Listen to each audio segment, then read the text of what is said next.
Bullying amongst children in this generation has taken on a new dimension. Despite increased in awareness and efforts to promote inclusivity and kindness, bullying still remains a prevalent issue in our society today. It can lead to significant emotional and psychological repercussions for the victims, influencing their self-esteem, academic performance, and overall mental health. Children Mental Health Awareness Week, which is celebrated every year from May 7 to 13, was started by Substance Abuse and Mental Health Services Administration in US in the year 2005 to prioritize children's mental health. So today, to widen our perspective on bullying amongst the children, we have with us a clinical psychologist, Ms. Niutoli Tuccu. So let us hear more from her.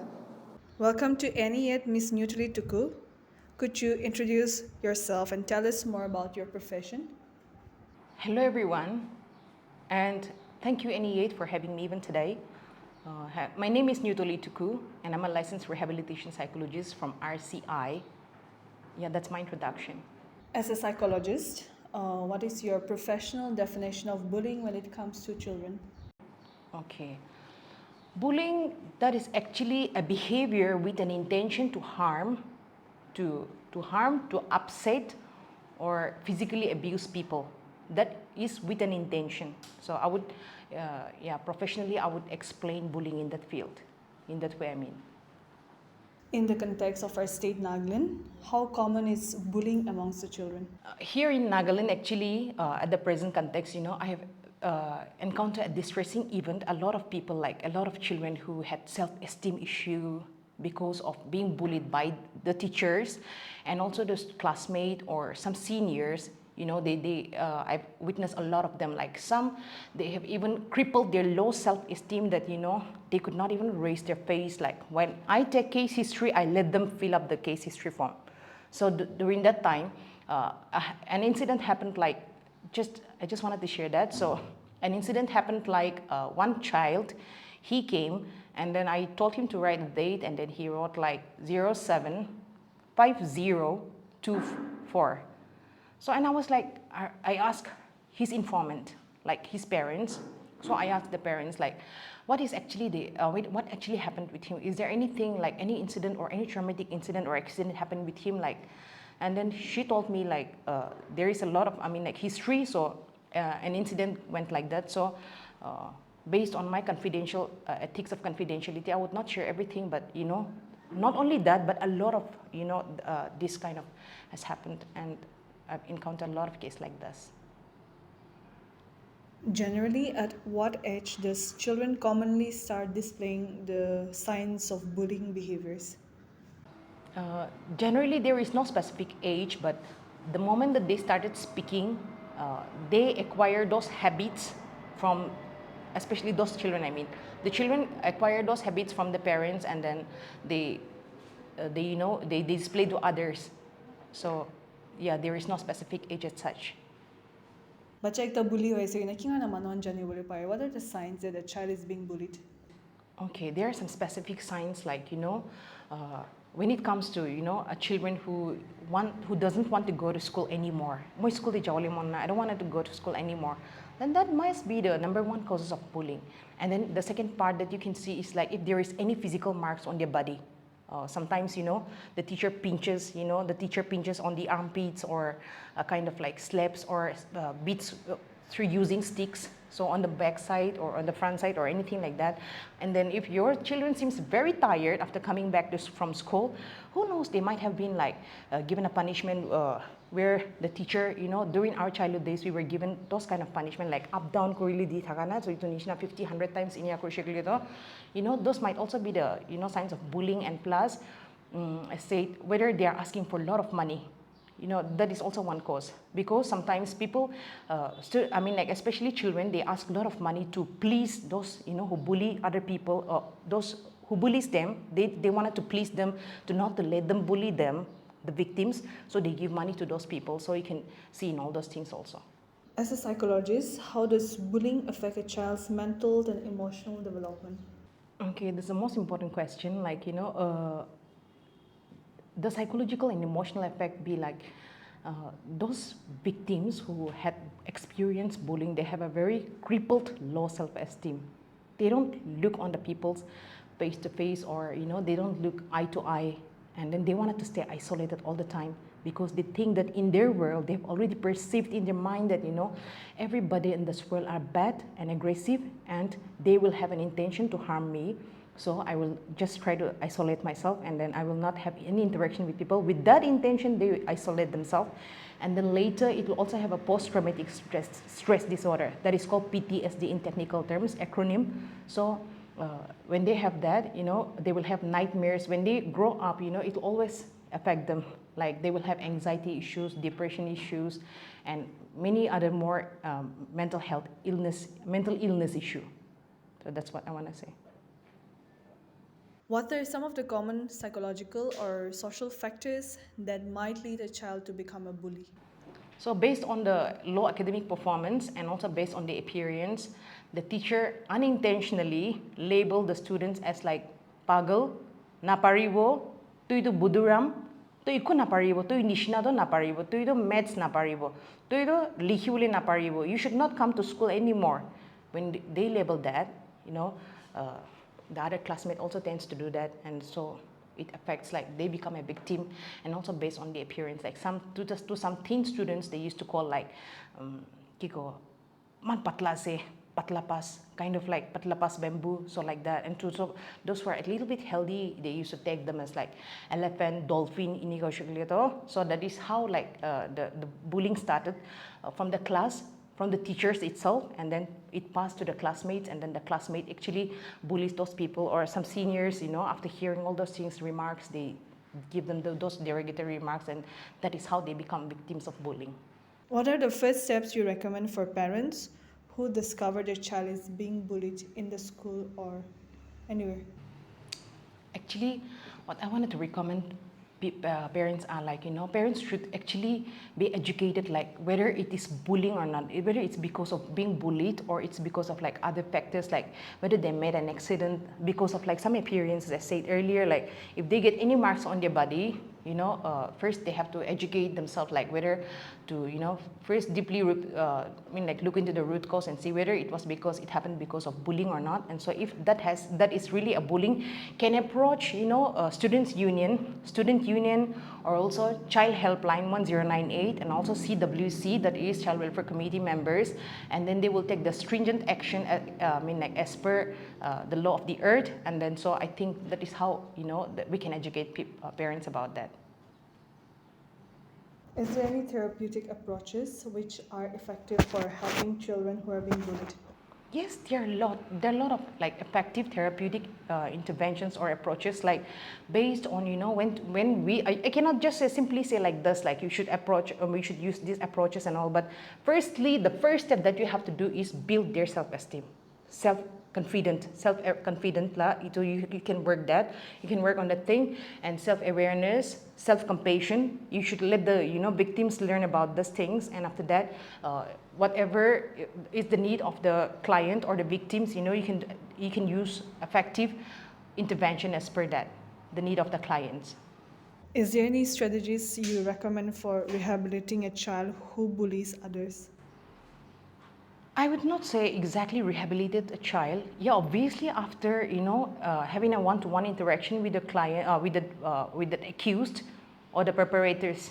So when you have that one-to-one interaction and see like whether he really needs to be rehabilitated, that is keeping in IPD, like inpatient. So we'll have to see like whether he needs that rehabilitation, and if not, he or she can be taken to a mental health expert where they can see like the root cause of that behavior, where is that coming from, and to rectify or modify that behavior. So that's how parents or anybody can intervene with a client with bullying issues. Important factors like parents, schools, and communities, how can they work together to prevent bullying in the society? The thing is like, actually the thing is, the churches, the parents, the societies, and the elders can together create an awareness or create a seminars where many people, where they can invite many people to come and psychoeducate about like bullying, and then how it can be stopped, and what might be the root cause, and how can they rectify their behavior. If you call any mental health experts and then create those awareness and seminars, I'm sure that'll be very effective. And also, you can also teach your children to let them be inclusive. Like if their peers are being bullied, they can also intervene there, and then fight or stand for those victims, and then they can teach the inclusivity, and also creating awareness and seminars. That is how that can be effective. In your experience, what are the best practices for the teachers or educators to handle bullying in schools? First of all, the teachers or the educators or the counselors should see, as said earlier, should see the marks in the body, and also if their self-esteem are being very low, they can also intervene in that thing. And so the teachers, educators, they can empathize, and then if their children or if their students are having low IQ or having a study issue, low academic performance, I want them to be empathized. Be empathetic and see that if they are weak in one subject, like as in like maths, to give more importance. The teacher or the educators can give more importance on maths, especially to those children. And also, or if they are having any dyslexia, dysgraphia, or dyscalculia problem, they can intervene in all those, seeing at the issues instead of like labeling them with the derogatory remarks or derogatory names. And so the educators can intervene in that field, like by empathizing, and then that is how they can. As a psychologist, how do you see the future of interventions for bullying evolving with advancement in technology and also social media? Actually, because of like cyberbullying, that is with the technological advancement, so I would say the cyberbullying are happening a lot. So see, even this year also, there are some few people even in India, they committed suicide because of like this cyberbullying. Those famous people, I would not name them, you can just Google them later, but there were some suicide happened because of like this cyberbullying. So it depends like on the people, on the mindset of the people. Like as per my experiences, in my entire existence, what I usually see is like educated people don't do that. Educated people, they do not bully others. Educated people, they not look down on others, they don't harm others, they don't have any intention to harm others. So be it with the technological advancement or whatever advancement or social advancement or technological advancement or digital advancement, I see that the educated people or wise people will never do that.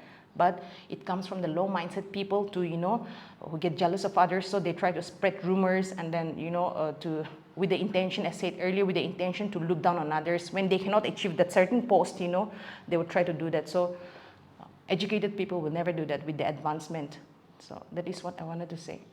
Is there any resources you recommend the society to learn more about bullying and its prevention? As said earlier, I think by creating awareness seminars by both schools and then the churches, they can take this initiative to psychoeducate people about bullying and its harmful effect, not only at the here and now, like at the present, but which it can affect in the later years of a child or a victim. Like they can have PTSD, they can have nightmares, they can have depression, they can have anxiety issues. Anxiety will just go up, and then it'll cripple the person. And so not only that, but even addiction issues. To overcome all those things, using unhealthy coping mechanism, like because of the past experiences.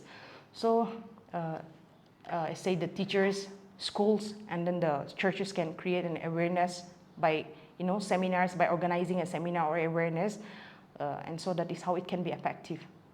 How does cyberbullying psychologically impacts differently from the traditional way of bullying? That is from the traditional way of bullying. This cyberbullying at the present moment, it's like, I would say, see here, just whatever is happening here, like the world is in our hand. my wife's brother-in-law, his name is Watson Hanse. He's from Dipu. And then he's actually he's also working on the media. So he every time used to tell us like the world is in our hand. Just within 1 second, you know, you can see what is actually happening in America. And actually, me being also a member of American Psychological Association, like that is how, because of like digital or technological advancement. So from the traditional bullying, this cyberbullying will have more effect, more impact, and more intense. Like I said, the world is in our hands, so those people with a little bit low self-esteem, if somebody says or spread rumors about them, you know, that can have an impact on them. And also, as said earlier, like there are a lot of people who committed suicide because of this cyberbullying. Like here in America, here in India, I can comment on somebody's social networking sites like you look ugly, you look fat, and then that'll have an impact on that person's mindset. So that'll be more intense. So cyberbullying, I think so people should stop doing that. Whoever is bullying and whoever are bullying, you know, I think so that shows how their low mentality is. So I think, you know, they should stop all these kind of like issues or this that they're doing that. Thank you so much for being a part of our channel and broadening our perspective on children's mental health. I hope this message will reach a wider mass. Thank you so much for having me. Thank you.